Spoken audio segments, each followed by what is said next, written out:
안녕하세요.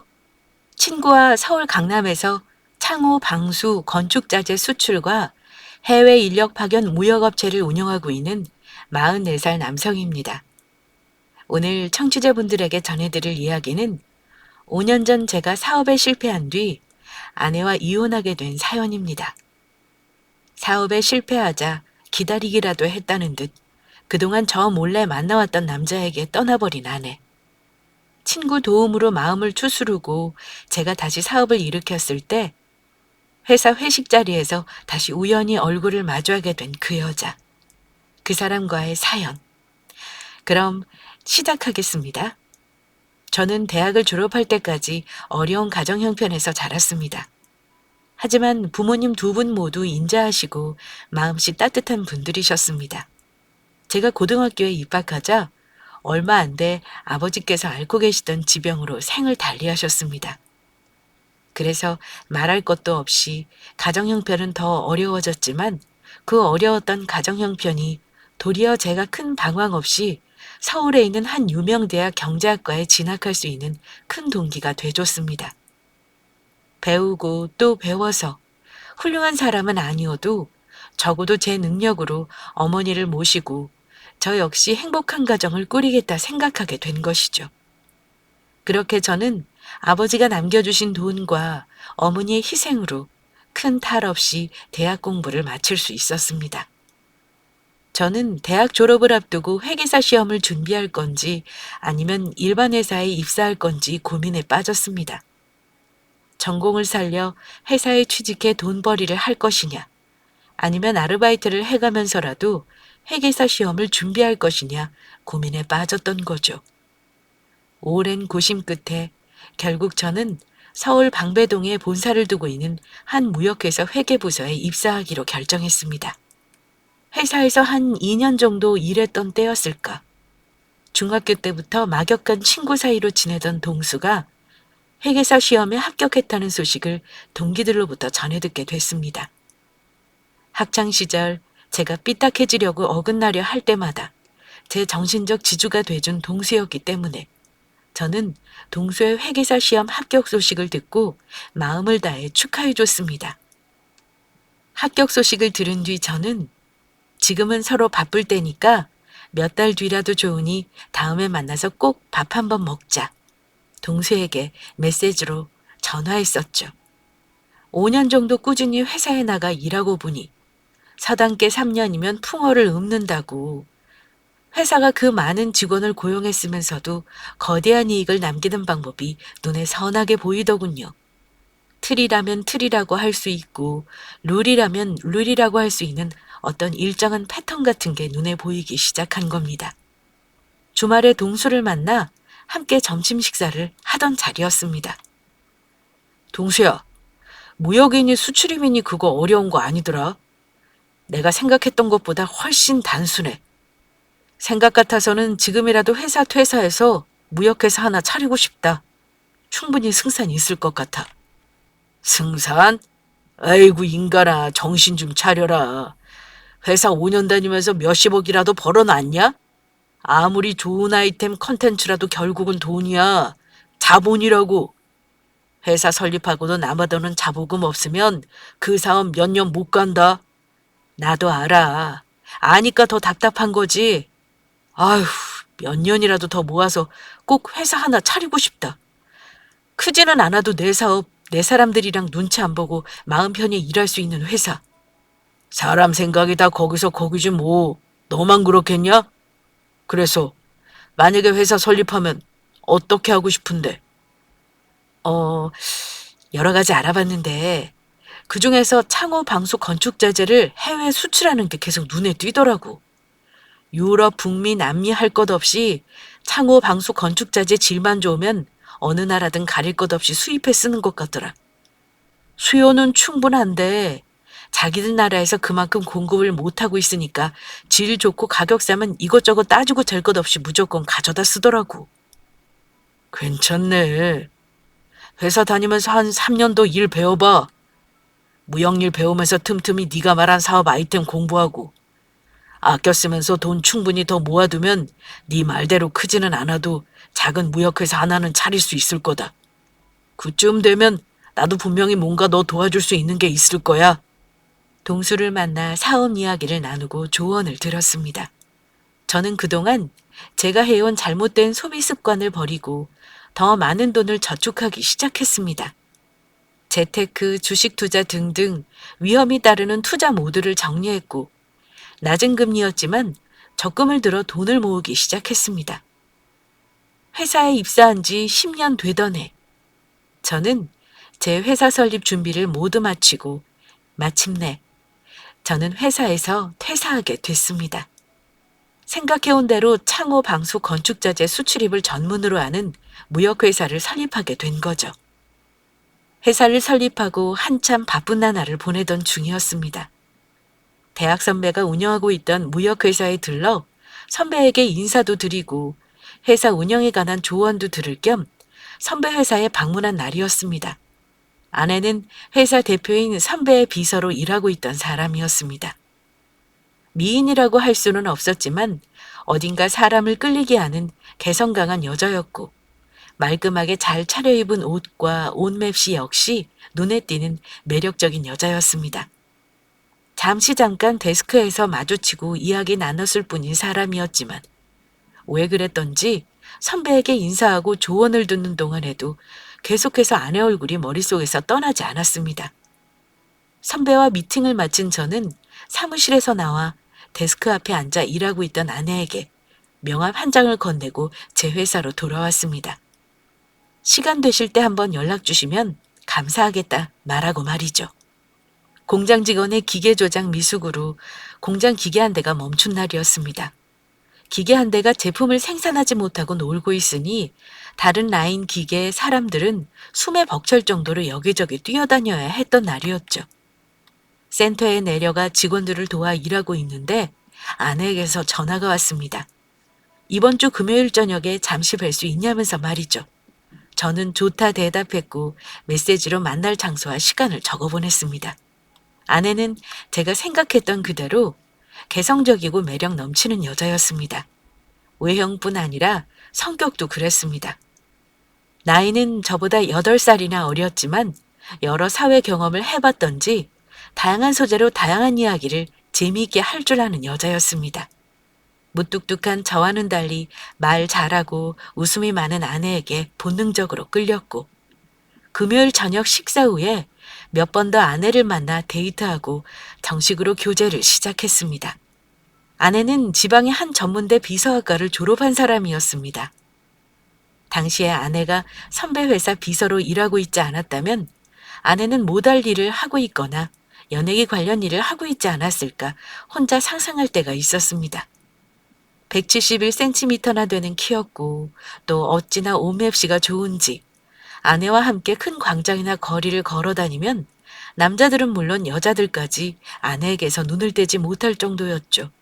또 어찌나 애교 많고 앙탈 부리는 재주가 있던 사람이었는지 좋은 말로 하면 요즘 친구들 말로 애교쟁이, 좀 험한 말로 하면 여우 같은 여자였죠. 결혼식까지 올리는데 걸린 연애 시간은 4개월밖에 되지 않았지만 그런 건 문제가 되지 않을 거라 생각했습니다. 제가 아내에게 분명한 사랑의 감정을 품고 있었기 때문입니다. 아내가 제게서 사랑을 거두어가지 않는 한 제 사랑은 계속될 거라 생각했습니다. 식을 올리고 평범한 신혼생활이 됐지만 종종 아내와 다투는 일이 생겼습니다. 결혼 이후 씀씀이가 더 해퍼진 아내였습니다. 결혼 전부터 아내가 씀씀이가 해프다는 사실을 알고 있었지만 결혼 뒤 그 정도가 더 심해진 것이 문제가 됐습니다. 알고 계실지 모르겠지만 대한민국에는 창호 방수 관련 건축자재라고 하면 네로라 하는 회사가 한둘이 아닙니다. 하지만 자재 가격을 회사끼리 짬짬이 하다시피 해서 해외로 수출하다 보니 수입해서 쓰는 나라 입장에서는 당연히 같은 질이 돼 가격이 낮은 저희 회사 물건을 찾을 수밖에 없었습니다. 제 회사 이름이 그렇게 해외에 조금씩 알려지면서 저는 더 큰 꿈을 갖게 됐죠. 제 사업 성공의 소식을 들은 대학 동기들은 모두 축하한다는 전화와 메시지를 보내왔습니다. 정말 감사한 일이었고 제 스스로 자축해도 좋을 일이었지만 저는 거기서 멈추고 싶지 않았습니다. 가능한 한 자재 수출국을 더 늘리고 사업 부서를 더 확장해 회사를 대기업으로 성장시키고 싶었던 것입니다. 제가 예상했던 대로 회사는 큰 부침 없이 계속해서 앞으로 나아갔습니다. 그렇게 3년 정도 더 회사 일에 집중하다 보니 동종업계 중소기업 기준의 이익을 내던 회사가 같은 업계 매출 순위 탑 10에 들 정도로 괄목할 성장을 이루어냈죠. 좋은 일과 안 좋은 일은 함께 온다는 말이 있잖아요. 그때 회사에 문제가 터지고 말았습니다. 지금 돌이켜 생각해보면 문제가 아니라 사건, 그것도 아주 거대한 사건이었죠. 회사 총무부 부장과 부장 아래 사원 2명이 회사 자금 전체에 가까운 돈을 횡령해 주가를 조작하고 이익을 챙겨 해외로 도주한 사건이 터지고 만 것입니다. 저희 회사는 동종업계에서 유망 기업으로 인정받던 회사였지만 평범한 사회생활을 하는 사람들에게 익숙하고 낯익을 정도로 이름 있는 회사는 아니었습니다. 그래서 사건이 터진 뒤에 주간경제신문에 작게 기사 하나 실리는 걸로 사건이 일단락됐지만 한국 창호 방수 자재를 쓰는 회사들과 해외 회사들은 그만 저희 회사에 등을 돌리고 말았습니다. 저는 그때 낙인이라는 말이 정확히 무엇을 의미하는지 새삼 깨달을 수 있었습니다. 그렇게 저는 사업을 접어야 했습니다. 불행 중 다행이었던 건 제 스스로 개인적으로 모아온 재산이 있었다는 겁니다. 저는 사건이 있고 난 뒤 심각한 우울증과 불면증을 앓았습니다. 겨우겨우 정신과 약을 먹으며 버텼지만 그것도 한계가 있더라고요. 돈은 떨어져가고 몸과 마음은 날이 갈수록 지쳐가고 하지만 구직 활동을 멈출 수 없었습니다. 어찌됐든 저는 제 자신은 물론 철을 먹여야 살려야 하는 한 가정의 가장이었으니까요. 하지만 엎친 데 덮친 격으로 제가 사업에서 손을 떼자 아내의 태도가 돌변하기 시작했습니다. 결혼 생활 동안 아내에게 충분한 용돈을 줬고 용돈 외에 더 필요한 돈이 있다고 하면 마다 않고 얼마든 제지 않고 필요한 돈을 마련해 주던 저였습니다. 그런 제게 그나마 사람 대접이라도 해주는 양 생색내기 시작한 아내가 이제 노골적으로 저를 무시하기 시작했습니다. 여자 모두가 그런 건 아니고 또 잘나가는 사업가의 아내들 모두가 그런 건 아니겠지만 제가 성공가도를 달리고 있을 때 아내는 사치하는 데 갈수록 더 많은 돈을 들였고 심지어는 자신과 어울리지도 않는 미술품이나 조각품, 공예품 구매에 큰 돈을 썼습니다. 예진아, 너 이 명품, 저 명품 사는 거 다 좋아. 다 좋다고. 근데 웬 예술작품 그렇게 막 사들이고 그러는 거야? 당신 미술 관련 대학 졸업한 것도 아니고 평소에 책이든 그림이든 따로 관심 있게 챙겨보는 것도 없잖아. 참네. 당신은 돈만 벌 줄 알았지. 번 돈 어디에다 써야 되는지 모르면 살았네. 사람이 어떻게 밥만 먹고 살아? 마음의 양식을 먹고 살아야지. 그래, 마음의 양식. 좋아. 좋다고. 근데 예진아, 방금 내가 말했잖아. 너 작품만 집에 한가득 사들이고 있지? 실제로 네가 그림 그리거나 도자기 빚는 것도 아니잖아. 그렇다고 어디 문화센터 나가서 그런 거 배우는 입장도 아니고. 아, 됐어. 예술이 예술이지 뭐 있어? 좋잖아. 집 벽 허전하게 두느니 여기저기 보기 좋게 그림도 걸어두고 빈 곳에 조각 작품이랑 공예 작품 채워두고 집에 누구 하나라도 방문하면 아, 이 집안은 예술에도 조예가 깊구나 할 거 생각하면 칭찬은 못 해줄 망정 그깟 돈 얼마나 된다고? 치. 사업이 잘 나갈 때야 그러려니 하고 만 일이지. 사업 실패한 뒤 아내의 사치가 계속되자 저는 더 두고 볼 수만은 없었습니다. 당신 적당히 좀 해. 이제 나 잘 나가는 회사 대표 아니라고. 겨우겨우 모아둔 내 돈 이제 얼마 되지도 않아. 사람이 정도란 게 있어야지. 내가 몇 번이나 말해? 이제 그럴 때가 아니라고. 나는 이렇게 하루하루 잠도 제대로 못 자면서 다시 어떤 일 시작해야 하나 가슴 졸이면서 하는데 당신은 도대체 정신이 있는 사람이야 없는 사람이야? 지금이 이딴 그림 거적대기 살 때냐고. 뭐? 거적대기? 답답해 죽겠다고? 죽어가고 있다고? 당신 말 참 잘했다. 예전에 누리던 생활 그만큼 다 못 채우자면 그나마 내가 하고 싶어 하는 일이라도 하게 놔두든지. 내가 생각이 없는 줄 알아? 나도 돈 쓰는 거 줄일 만큼 줄이려고 노력하고 있다고. 노력? 그래. 그 노력이 당신 친구들이랑 카페 몰려가서 그 조그만 조각 케이크 한 조각 먹는데 몇만 원씩 쓰는 거야? 그게 노력이야? 그리고 당신 이거 도대체 뭐야? 제 손에는 검찰청에서 아내 이름으로 보낸 통지서 한 통이 들려 있었습니다. 내가 정말 웬만하면 이거 안 뜯어보려고 했어. 어디 가서 얼마나 말 같지 않은 갑질을 해댔으면 옷가게 직원한테 갑질했다고 고소를 다 당하니? 내가 더 무슨 말을 해야 돼? 이런 씨. 넌 사생활도 없어? 살다 보면 그렇고 그런 일이 있을 수도 있는 거 아니야? 왜 함부로 남의 우편 뜯어보고 난리야? 진짜. 내가 너 위해서 얼마나 노력한 줄 모르지? 내가 그동안 모아온 그림이랑 조각, 도자기 애기주중지 아끼는 것들 다 정리해서 너한테 도움 주려고 한 내 마음 알긴 알아? 정말 꼴 같잖아, 서원. 이혼해. 계속 이따위로 나 면박 주고 돈으로 스트레스 줄 거면 이혼하자고 당장. 어디서 얼마를 들여 변호사를 쓴 건지. 이혼 소송 때 아내가 제출한 서류를 보니 참 가관이더군요. 제가 갖고 있는 집이며 차, 재산, 얼마나 빼먹고 싶었던지 말도 안 되는 이혼 귀책 사유가 소송장에 하나하나 열거돼 있더군요. 그중 지금까지도 잊혀지지 않은 귀책 사유 하나가 있는데 경제적 무능이라는 말이 아직도 생각나는군요. 저는 따로 변호사를 선임해 노발대발할 필요도 없었습니다. 회사 생활과 사업으로 회계법이든 형식법이든 웬만한 법은 알 만큼 다 알고 있었고, 그래서 아내가 내민 이혼 소송장은 얼토당토 않아 대꾸할 필요조차 없었던 겁니다. 변호사를 써서 제 잘못을 소명할 필요가 없었다는 말입니다. 당연히 이혼 소송에서 아내는 제게서 실제로 돈 한 푼 받아가지 못했고요. 아내와 이혼한 뒤 집을 처분했습니다. 그러고 작은 새 집을 얻어 잠시 선배 회사에서 회계 일을 봐줄 때였습니다. 아내와 이혼한 지 한 5개월이나 지났을까. 알고 지내던 전 아내 친구가 전 아내가 이혼했다 소식을 전해주더군요. 어디 미술관인가 갤러리에서 큐레이터로 일하고 있는 젊은 남자와 결혼했다고요. 그제야 저는 정신이 좀 들었습니다. 왜 그렇게 아내가 예술작품에 집착했었는지, 그 거액의 돈을 써가면서 자기 수준에 맞지도 않은 예술작품을 왜 구매해왔는지 그제야 알게 된 거죠. 또 저는 이혼 전부터 아내가 그 젊은 남자를 만나고 있었다는 사실도 확인할 수 있었습니다.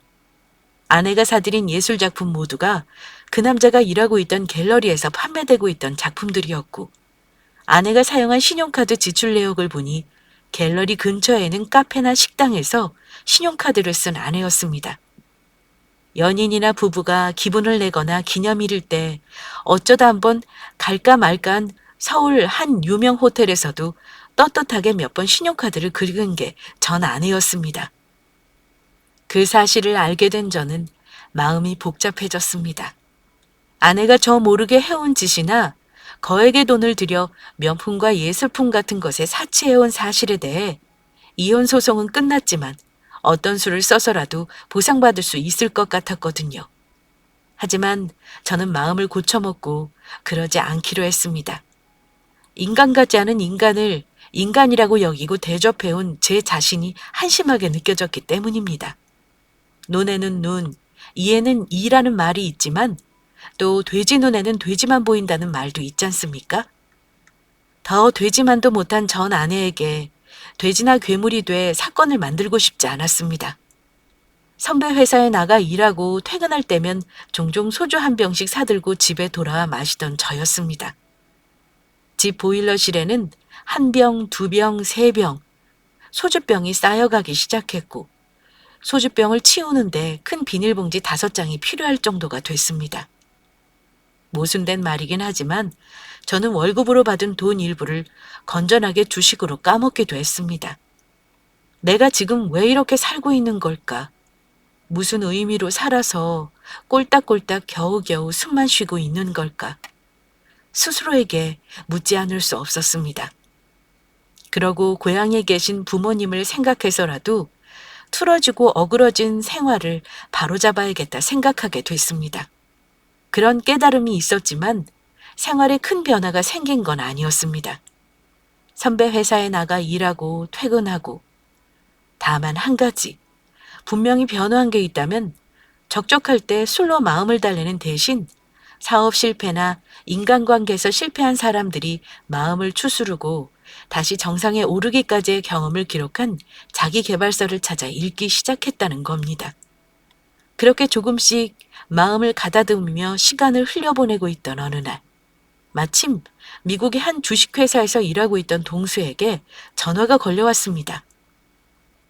명관아, 잘 지내냐? 나 다음 달 초에 귀국한다. 귀국? 갑자기? 아니, 갑자기는 아니고 작년부터 귀국하려고 마음먹고 있었어. 무슨 소리야? 작년부터 준비했다니? 어, 알고 있던 사실이지만 여기는 정말 사람 살 곳 못 된다. 여기 생각하면 한국은 양반이야. 정말 너무너무 살기 좋은 데가 대한민국이라니까. 당연한 말이지만 돈. 돈 없으면 아무것도 할 수 있는 게 없는 데가 여기다. 인간 대접조차 받을 수 없는 데가 여기라고. 지겹다, 지겨워. 여기 더 있다가는 정말 머리가 어떻게 될 것 같아. 자본주의 사회에서 돈 하는 게 당연하지. 너답지 않게 왜 그런 나약한 소리야? 무슨 일 있었어? 말해봐. 일은 무슨 말대로야. 지쳤어. 귀국할 거야. 귀국해서 며칠 쉬고 연락할게. 네 말대로 그놈의 자본주의 사회 먹고 살아야 되는 거니까 만나서도 예전에 했던 사업, 그 사업 얘기나 같이 해보자. 다시 만난 동수 얼굴이 말이 아니었습니다. 야윌대로 야위어서 안 그래도 도드라져 보이던 광대가 큰 돌멩이 하나를 얼굴에 쑤셔박아 놓은 것 마냥 불쑥 솟아 있었습니다. 이 지경이 될 때까지 어떻게 살았느냐 동수에게 물었지만 동수는 쓰게 한번 웃어 보일 뿐 더 말이 없었습니다. 강남에서 잘 나가는 성형외과 페이닥터보다 적어도 2배는 더 많은 월급을 받으며 미국에서 금융회사에 다니던 동수였습니다. 그런 동수가 밥을 굶어 그 지경이 됐을 리 없었죠. 동수 말대로 동수는 그저 삶에 지칠 대로 지쳐 있었던 겁니다. 이제 나조차도 내가 무슨 생각으로 미국으로 떠났던 건지 모르겠다. 무슨 일확천금을 얻겠다고 부귀영화 누린다고. 후회돼. 미국으로 건너가서 하루에 채 잠 2~3시간도 못 자고 끼니는 겨우 빵 조각으로 때우면서 하루하루 어떻게 버텨온 건지. 몇 년 미국에서 죽어 지내다 보니까 다른 건 다 필요 없게 느껴지더라. 몸 건강하고 인간으로서 고개 꼿꼿하게 들고 살 수 있는 존엄, 품위만 있으면 뭘 해도 앞으로 살 수 있을 것 같다. 그 사람들 아직도 안 잡혔지? 네 전 회사 사람들. 알고 보니까 인터폴에 적색수배 내려져 있더라. 돈 규모도 규모지만 주가 조작 일이 그냥 덮을 사건이 아닌 것 같더라고. 포기했어. 그 사람들 잡혀도 결과는 같을 거야. 그 돈 다 세탁해서 썼던지 어디다 쟁여뒀던지 그렇겠지. 이제 알고 싶지도 않고 말하고 싶지도 않다. 그래? 요즘 명우 선배 회사에서 회계랑 세무 일 봐준다며? 아, 맞다. 재수 씨는? 회사 일 봐주면서 그나마 좀 벌어 다시 저축하고 입에 풀칠하고 산다. 재수 씨, 이혼했어. 뭐? 이혼? 웬 이혼? 사람이 냄새나는 돼지랑 한 입을 덮고 살 수 없잖아? 더럽고 냄새나고 역겨워서 치웠어. 제 말을 들은 동수는 더 제게 아내와 이혼한 것에 대해 묻지 않았습니다. 오랜만에 만나 소고기집에서 맛있는 고기와 술을 거나하게 마시며 회포를 푼 저희는 다음날 저녁 다시 만나 앞으로 함께할 사업 이야기를 나누었습니다. 사업을 다시 시작하는 데 필요한 건 돈, 자본금뿐이었습니다. 사업을 새로 시작하는데 저는 그저 돈 걱정 하나뿐이었지만 동수는 그런 건 개의치 않아 했습니다. 대학에서 경제학을 전공하고 실제로 회사에 다니고 사업을 해본 저와 동수는 어쩔 수 없이 경제적이고 합리적인 사람들이었습니다. 동수는 사업을 새로 시작하며 앞으로 회사에서 펼칠 신사업에 대해 본능적으로 말했습니다. 네 사업 접은 게 벌써 4년 전이다. 그동안 업계에 회사 여러 생겼고 이제 가격 경쟁력만으로는 사업 성공 어려울 거야. 내가 생각해봤는데 네가 과거에 했던 사업들은 그대로 회사가 계속하고 신사업으로 건축 기술 수출을 해봤으면 좋겠어. 우리 사업 시작할 때 한 얘기지만 아무리 질 좋고 싼 건축 자재만 계속되면 뭐하냐? 그 제품 쓰는 사람이 시원치 않은 사람들인데 한국에서 이름난 사람들 데려다가 우리 회사 기술팀 자리에 앉혀두고 직원들 채용해서 기술 전수한 다음에 해외로 내보내는 거야. 시간이랑 수고 좀 들어도 분명히 큰 돈 될 거야. 동수의 말은 일리가 있었습니다. 실제 유럽이나 북미, 남미 할 것 없이 대규모 공사가 아닌 이상 일반 건축물 공사 때 건축물 시공하자가 많아 사회적으로 문제가 될 정도였으니까요. 제가 그동안 일군 사업 성과와 동수가 제안한 사업 내용이 합해지면 동수의 말대로 사업 성공은 시간 문제처럼 느껴졌습니다. 문제는 역시 돈이었습니다. 사업은커녕 동네 구멍가게 하나 낼 돈이 없는 저였습니다. 동수야, 무슨 말인지 알겠다. 근데 돈은? 돈? 회사 내고 자군 공장 돌릴 만한 돈, 그 정도는 있어. 문제는 사람이지. 너랑 나야 변함없는 게 당연한 거지만 네가 직접 겪었잖아. 눈 뜨고 코 베이지 않았냐고.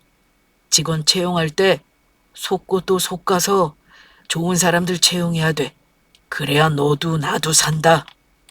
청취자분들께서는 건물을 지을 때 가장 먼저 해야 할 일이 뭐라고 생각하시는지 모르겠네요.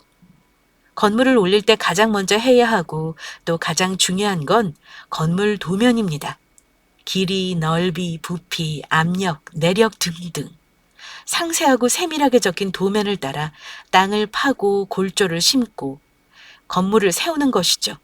건물 도면처럼 사업 토대는 제가 이미 읽어둔 상태였고 저희는 그 위에 동수가 말한 새로운 사업만 덧붙이면 됐습니다. 과거 회사 운영 경험이 있던 탓에 회사 설립 인가를 받고 공장을 구하는 건 어려운 일이 아니었습니다. 동수 말대로 앞으로 회사를 운영하는 운영진과 공장에서 일해줄 사람들, 회사 사람들과 신뢰를 쌓으며 함께 나아가는 일만 남아 있었습니다. 공장에서 제품을 처음 생산하는 날이었습니다. 채용된 직원들 모두 이 업계에서 잔뼈가 굵을 대로 굵은 사람들답게 하루 동안 문제없이 잘 일해줬습니다. 공장을 처음 돌린 날이어서 처음에는 직원들 역시 약간 긴장한 모습이었지만 아무 일 없이 하루 업무를 마치고 나니 모두가 안심해하는 눈치였습니다. 저는 동수와 함께 공장 직원들을 데리고 그날 저녁 함께 식사를 하기로 했습니다. 아이고, 김 반장님. 반장님 덕분에 오늘 처음 공장 돌아갔는데도 아무 문제 없이 하루 잘 갔습니다. 괜찮으시면 반장님이랑 오늘 근무한 A조, C조 직원들 다 같이 근처 식당 가서 식사 함께 하시는 거 어떻습니까? 네, 좋습니다. 식당은 어디로 가실 생각이세요? 저야 일할 때 입는 작업복이 일상복이지만 직원들은 아직 젊은 사람들이라 사무실 들어가서 환복해야 해서요. 기다리지 마시고 먼저 식당 가셔서 전화 주세요. 직원들 환복하는 대로 데리고 식당으로 가겠습니다. 대화를 마친 저는 공장에서 나와 차에 올라 동수에게 전화를 걸었습니다. 동수야, 여기 공장 오늘 일 다 잘 마무리했어. 공장 돌린 첫날이고 하니 김 반장님한테 저녁 식사하자고 했다. A조, C조 직원들이랑 다 같이. 직원들 8명, 반장님 나하고 너 총 11명이네. 저번에 우리 밥 먹은 한정식집 알지? 왜 공장 앞 세블록 가서 우회전하면 마당 딸린 한정식집. 전화해서 예약할 테니까 사무실 정리하고 곧장 와. 알았다. 야, 근데 웬 한정식? 그냥 어디 대포집 가서 고기나 굽고 밥이나 먹으면 됐지. 너 처음부터 너무 들떠있는 거 아니냐? 야, 됐어. 내가 낸다, 내가 내. 너도 걱정 많았잖아. 공장 하루 잘 돌아갔으니까 회식자 좋은 거 먹으러 가자는 거야. 군소리 말고 사무실 정리하고 와. 동수에게 그렇게 말은 했지만 사실 동수 말대로 들떠있는 게 맞았습니다. 온종일 공작센터, 공장에 딸린 사무실을 오가며 노심초사하고 있었는데 김 반장은 물론이고 직원들 모두 합을 맞춰 하루 제품 생산을 성공적으로 잘해준 것입니다. 먼저 식당 앞에 도착해 차를 주차하고 보니 그제야 저는 발목에 차는 각반도 안 풀고 있었다는 사실을 알게 됐습니다. 입고 있던 작업복 역시 그대로 입고 있었고요. 한정식 집에 들어가자니 식당 사람들이나 식사하러 온 손님들에게 눈치가 보일 게 뻔했지만 공장과 집이 거리가 있어 저는 아무렴 어때하고 그냥 먼저 식당에 들어갔습니다. 어서 오세요. 술한상입니다. 문을 열고 들어서는데 저는 인사하는 여자를 보고 화들짝 놀라지 않을 수 없었습니다. 그 여자는 다름 아닌 제 전 아내였기 때문이죠. 전 아내 역시 저를 보고 눈이 휘둥그레져 깜짝 놀라는 눈치였습니다. 방금 전화 예약한 사람입니다. 11명 방문한다고요. 네, 이쪽으로 안내해 드릴게요. 저는 전 아내를 따라 안내해주는 곳으로 들어가 자리에 앉았습니다. 좋게 20명은 들어갈 만큼 큰 방이었는데 전 아내와 함께 그 방에 들어가려니 참 무안하고 낯설게 느껴졌습니다. 그게 음식 주문하는 절차였던지 아내는 방문을 닫고 선 채로 제게 물었습니다. 하지만 저는 본능적으로 메뉴를 주문하는 대신 이렇게 말했죠. 이혜진 씨, 이혼하고 그 자식이랑 결혼해서 잘 산다는 게 고작 이런 거였어? 난 네가 그 잘난 자식한테 시집가서 예전처럼 어디 청담동 마님처럼이라도 사는 줄 알았지? 당신 누구 들으면 어쩌려고 그래? 입 조심해. 그리고 당신은 일밖에 모르고 어디 좋은 데 가서 밥 한 번 제대로 못 먹어본 쫌팽이 구두쇠 주제. 여기 한정식 집이야. 당신 같은 사람 오는 데 아니라고. 옷 입은 꼬라지 하고는 어디 노가다라도 다니나 보지? 예나 지금이나 참 눈치도 없고. 노가다? 노가다 맞지? 아니다. 노가다는 공사 현장 일이고 정확히 말하면 물류센터다, 물류센터. 내가 만든 제품 내 돈으로 사람 뽑아서 내가 산 기계로 찍어내는 물류센터. 왜? 물류센터에서 일하는 사람은 이런 데 오면 안 되나 보지? 너 없었을 때 저번에 여기서 동수랑 같이 밥 먹었었거든? 이 집 A코스가 얼마였지? A코스가 제일 싼 거 맞지? C코스가 제일 비싼 거고. C코스로 상 좀 차려줘. 오늘은 2명 말고 11명. C코스로 11명 상 좀 봐줘라, 예진아. 전 아내는 불쾌하다는 듯 인상을 찌푸리며 주문을 받고 방을 나섰습니다. 15분 정도 지나 동수가 도착했고 이어 공장 사람들이 한정식 집에 도착했습니다. 사람들과 여러 이야기를 주고받는 동안에도 전 아내가 신경 쓰여 불편했습니다. 하지만 술은 역시 사람을 용감하게 해주는 재주가 있더군요. 동수야, 내가 뭘 했어? 자본금만 있으면 공장 돌리고 다시 사업 재개하는 건 시간 문제라고 했지? 고맙다, 동수야. 그리고 오늘 회식 자리에 오신 김 반장님, A조, C조 직원분들께도 정말 감사하다는 말 전합니다. 감사해요. 거기까지만 했어야 했는데 무슨 용기가 더 생겼던 건지 저는 그만 회식 자리를 모두 마치고 식당을 나오면서 전 아내에게 보란 듯 제 명함을 건네고 말았습니다. 그 정도까지 비참하게 만들고 싶지는 않았는데 다음 날 깨어 생각해보니 전 아내에게 명함을 건넨 게 후회되더군요. 그렇게 조용한 일상으로 돌아와 평범한 하루를 보내고 있던 날이었습니다. 오후 3시 정도 되니 졸음이 쏟아져 공장 사무실에 앉아 끔뻑끔뻑 졸고 있을 때였죠. 마침 그때 모르는 낯선 번호로 전화가 한 통 걸려왔습니다. 여보세요? 나야. 웬일이냐 네가? 당신이 명함 주고 갔잖아. 연락하라는 거 아니었어? 아, 명함 주고 갔었지. 그래, 근데 진짜 전화할 줄은 생각도 못했네. 왜 전화했어? 만나서 이야기 좀 하자고. 무슨 얘기? 당신한테 할 말 있어. 나 예전에 당신 사업 잘 나갈 때 당신에게 못되게 굴고 사치하고 당신 몰래 다른 사람 만났던 거 후회해. 그딴 이야기 할 거면 끊어. 내 말 좀 들어봐. 당신이 나를 어떻게 생각할지는 모르겠는데 나도 생각이 있고 감정이 있는 사람이야. 내 이야기 한 번 들어주는 게 그렇게 어려워? 참, 너도. 넌 끝까지 네 자신밖에 생각할 줄 모르는구나. 끊어. 더 할 말 없어. 만나서 이야기하기 어려운 거면 지금 전화로 할게. 한 번만, 제발 한 번만 내 이야기 들어줘. 저는 전화를 끊으려다 전 아내가 하도 간절하게 애원하던 말에 전 아내 이야기를 더 들어보기로 했습니다. 당신 사업 잘 나갈 때 나 외로웠어. 당신 일만 한다고 나한테는 관심도 없었잖아? 그래서 그렇게 돈 더 펑펑 돈 쓰고 나한테 어울리지도 않는 예술작품들을 사들이고 했던 거야. 근데 당신, 그렇게 내가 사치를 하고 다녀도 당신 나한테 일도 관심 없었잖아. 그래서 그 사람 만났던 거라고. 너 지금 그걸 말이라고 해? 외로워서? 관심 받고 싶어서? 터진 입이라고 그런 말 나오니 너? 네가 인간이야? 내 이야기 조금만 더 들어줘. 처음에는 그냥 커피나 한 잔 마시고 좀 더 시간 지나면 밥이나 한 번씩 먹자고 생각했었어. 근데 그 사람은 당신이랑 다르게 나한테 진심으로 관심 가져줬고 진심으로 날 사랑해줬어. 처음에는 그게 진짜인 줄 알았어. 정말 진짜인 줄 알았다고. 당신이랑 이혼해서라도 그 사람이랑 함께하고 싶었다고. 근데 그게 내가 갖고 있는 얼마 되지도 않는 돈 빼먹으려는 제비놈 개수작인 줄 내가 어떻게 알았겠느냐고.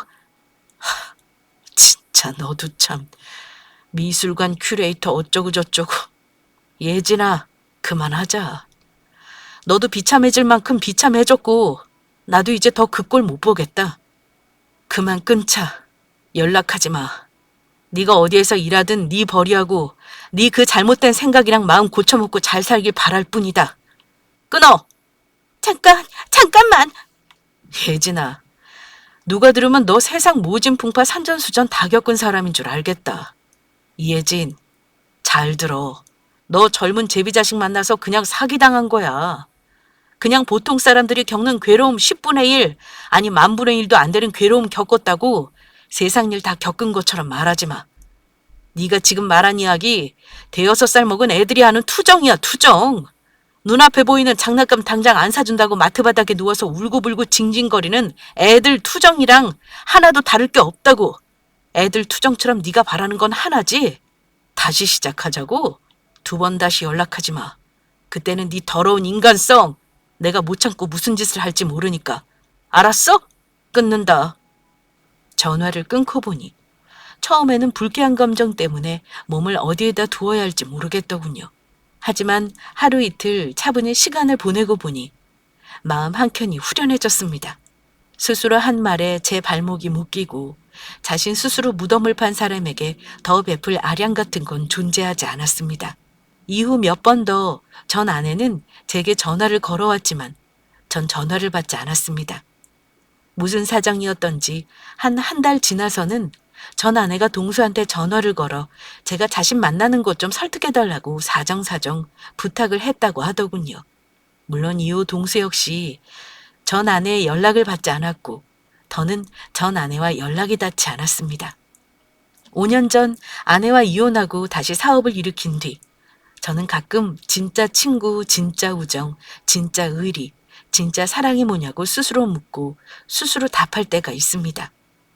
분명한 정답을 얻은 건 아니지만 적어도 사람들이 흔히 말하는 것처럼 힘들 때 내 곁을 떠나지 않고 함께 해주는 사람, 마음, 그게 진짜 사람이고 또 마음이라고 대답할 정도는 됐습니다. 어쩌다 보니 깊은 생각 없이 시작한 결혼 생활은 결국 어쩔 수 없이로 끝나버리고 말았습니다. 제가 결혼과 이혼을 통해 또 하나 깨달은 게 하나 있다면 어르신들 말씀대로 첫 단추를 잘 꿰어야 한다는 사실이었습니다. 긴 사연 들어주신 청취자 모든 분들에게 제가 방금 말씀드린 진짜 마음, 사람이 늘 함께였으면 좋겠습니다. 감사합니다.